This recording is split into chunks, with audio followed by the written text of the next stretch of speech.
আরেকটি দল আজকে আমাদের সাথে নির্বাচন করতে আসে, মা বোনদের কথা বলে, ব্যবস্থার কথা বলে। একজন মহিলাকে নমিনেশন দিচ্ছেন? প্রিয় মা বোনের কথা বলে দিছে নাকি? আপনারা পাইছেন কোন মহিলার নাম প্রার্থীতে পাইছেন?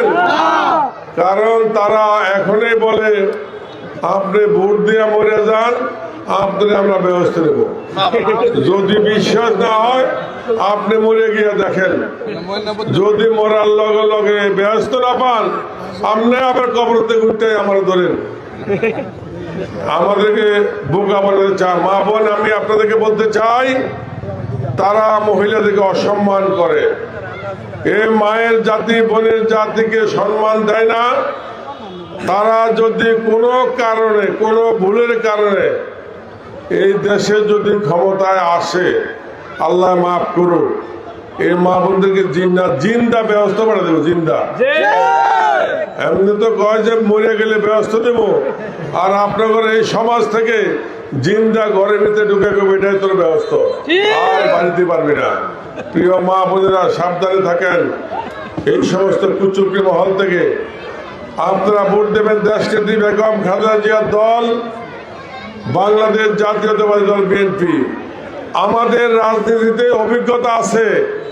এই দল 50 বছরের ঊর্ধ্বে দল। এই দল 4 বার রাষ্ট্র ক্ষমতায় ছিল।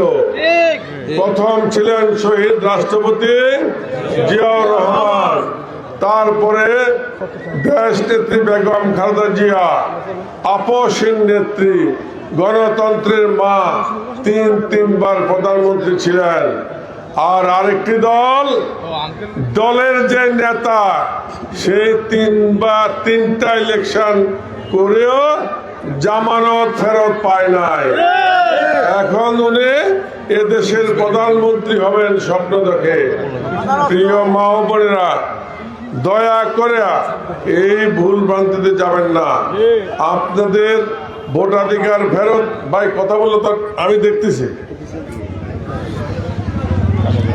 আপনাদের ভোটাধিকার ফিরে আনতে আমার নেত্রী, দেশ নেত্রী বেগম খালেদা জিয়া 7 বছর জেল খেটেছেন। আমার নেত্রীকে বিনা চিকিৎসায় জেলখানা পরিয়ে রাখা হয়েছিল। আমার প্রিয় নেতা তারেক রহমানকে